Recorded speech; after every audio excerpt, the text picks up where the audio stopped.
तो दोस्तों आपका मेरे यूट्यूब चैनल ऑप्शंस ट्रेडिंग ज्ञान में एक बार फिर से स्वागत है। आज हम देखेंगे बैंक निफ्टी में आज किस तरीके से मार्केट ने कारोबार किया और कुछ पिछले दिनों से क्या पैटर्न मार्केट बना रहा है और आगे आने वाले दिनों में क्या और हो सकता है बैंक निफ्टी में, उसके बारे में हम जानकारी लेने की कोशिश करेंगे। तो ये मैंने आपके सामने जो है डेली का चार्ट लगाया हुआ है।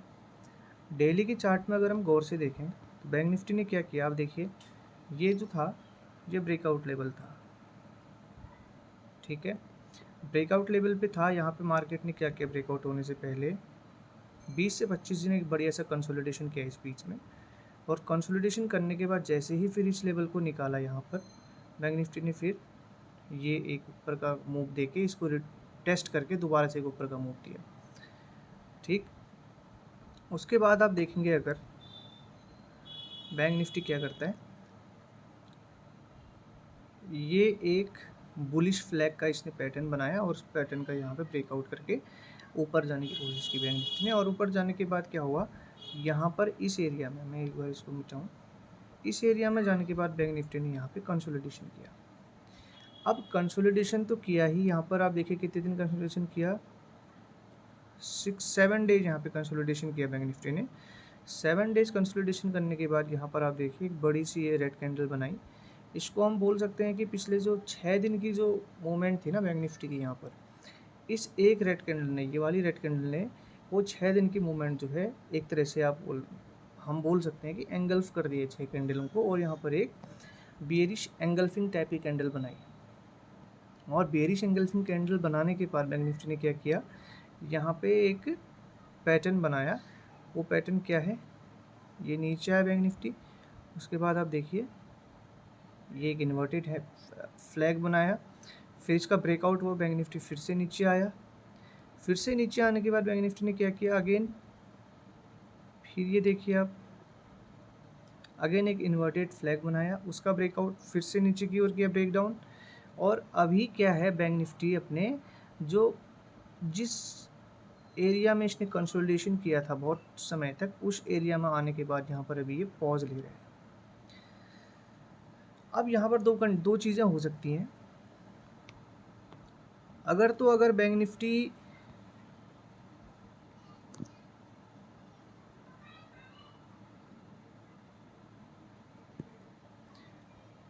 $43,311 के नीचे अगर क्लोज कर देता है एक डेली कैंडल, तो उसके बाद हमें नीचे के टारगेट मिल सकते हैं। ये आने वाले दिनों में 42,000 तक के टारगेट भी हमें दिखा सकता है बैंक निफ्टी, क्योंकि ये अपने एक इम्पोर्टेंट जोन में अभी कंसोलिडेशन कर रहा है। हाँ, इसके अपोजिट अगर बैंक निफ्टी अगेन इस रेंज को निकाल लेता है, यानी कि अगर हम देखें ये जो रेंज है अपनी, ये रेंज है यस, अगेन अगर बैंक निफ्टी जो है 44,500 के ऊपर अगर एक क्लोज कर देता है बैंक निफ्टी, अगर एक डेली कैंडल, उसके बाद हमें आने वाले दिनों में ये लेवल भी देखने को मिल सकते हैं, जो कि हैं बैंक निफ्टी में 45,200 तक के लेवल हमें देखने को मिल सकते हैं। कहाँ से, अगर ये 44,500 के ऊपर अगर डेली चार्ट में क्लोज कर देता है तो 45,200 तक के लेवल हमें देखने को मिल सकते हैं बैंक निफ्टी में। तो डेली चार्ट में अगर गौर से हम देखें तो देखिए पिछले 6 दिनों से जो है ये कंसोलिडेशन कर रहा है इस एरिया में, और वो भी अपने इम्पोर्टेंट सपोर्ट के पास आकर। मार्केट में अगर ऐसा कभी हो अपने सपोर्ट के पास आके अगर कोई चीज़ अगर कंसोलिडेशन करती है, तो वहाँ पर दोनों चीज़ें होने की संभावनाएं बढ़ जाती हैं, या तो वो ब्रेक डाउन करता है या फिर वो ब्रेकअप,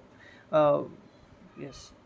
वो ऊपर की ओर उस कंसोलिडेशन फेज को ऊपर की ओर तोड़ने की क्षमता रखता है।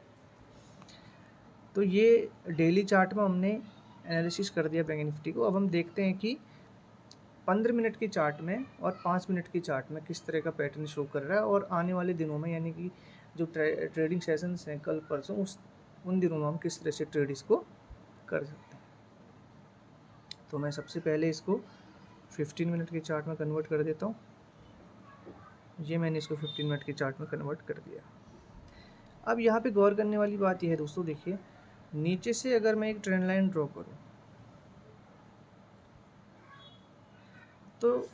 इस ट्रेंड लाइन के पास जब भी बैंक निफ्टी आता है, यहाँ पे बैंक निफ्टी आया, ऊपर की ओर मूवमेंट दिया, अगेन यहाँ पे आया, ऊपर की ओर मूवमेंट दिया, अगेन यहाँ पे आया मूवमेंट, यहाँ से ऊपर की ओर मूवमेंट दिया, अगेन फिर ये यहाँ पर अभी आ चुका है। तो पिछले 4 बार ये 1 2 3 4 बार यहाँ पर अभी सपोर्ट ये ले चुका है। कल के सेशन में अगर बैंक निफ्टी जो है 44,150 से लेके 43,000 या मान सकते हैं हम 44,150 से लेके अगर बैंक निफ्टी 44,000 के बीच में अगर ओपन होता है कल, ठीक है, और ओपन होने के बाद 44,000 एक सेकेंड, ओपन होने के बाद 44,933 के लेवल को अगर ये नीचे की ओर कल के सेशन में निकालता है तो हमें अच्छी खासी एक 200-250 पॉइंट का मूवमेंट यहाँ पे देखने को मिल सकता है, जो कि इसको अगेन इस एरिया में इसको ला सकता है। ये एरिया कौन सा है?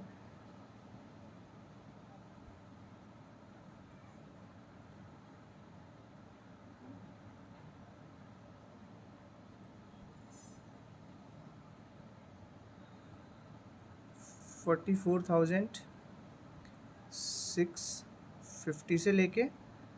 44,555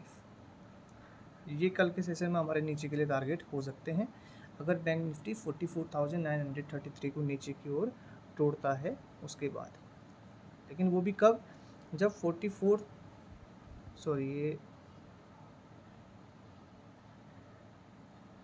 सॉरी थोड़ा सा ये मैंने गलत बोल दिया,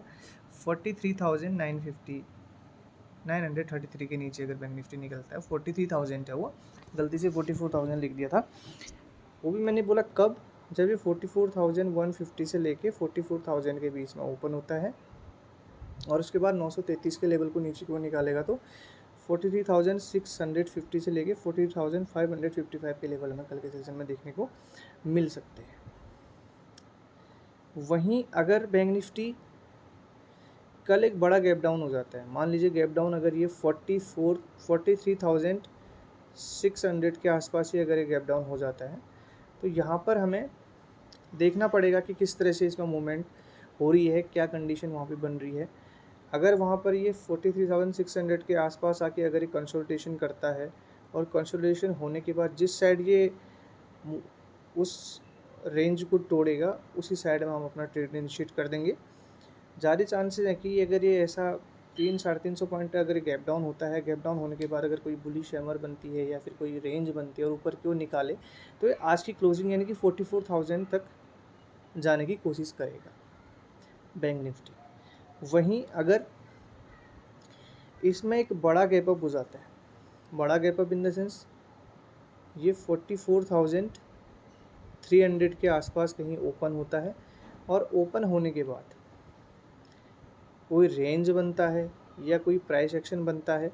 तो प्राइस एक्शन जिस ओर बनेगा हम उस साइड को ट्रेड करने की कोशिश करेंगे। और ज़्यादा चांसेस तो यही रहेंगे कि अगर ये 300-350 या 400 पॉइंट गैप अप हो जाता है तो वहाँ से मार्केट में जो है प्रॉफिट बुकिंग या करेक्शन आने के चांसेस हो सकते हैं। अगर पहली 5 मिनट की कैंडल अगर कोई निगेटिव कैंडल बनती है,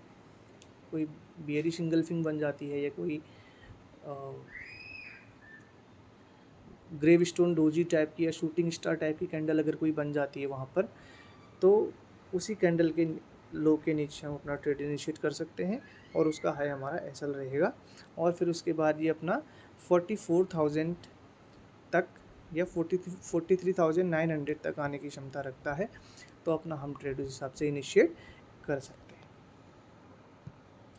तो ये तो थी दोस्तों बैंक निफ्टी में हम डेली चार्ट के हिसाब से किस तरह हमने देखा, वहाँ पर क्या इंपॉर्टेंट रेंज थी, क्या ब्रेकआउट कर सकता है, कहाँ पर बैंक निफ्टी है,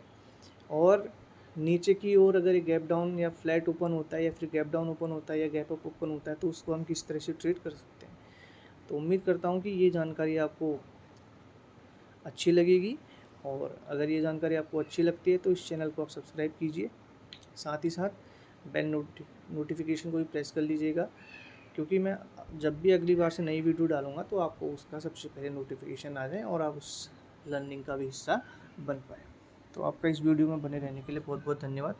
मिलता हूँ आपसे अपने अगले वीडियो में, तब तक के लिए अपना ख्याल रखिए। जय हिंद, नमस्कार।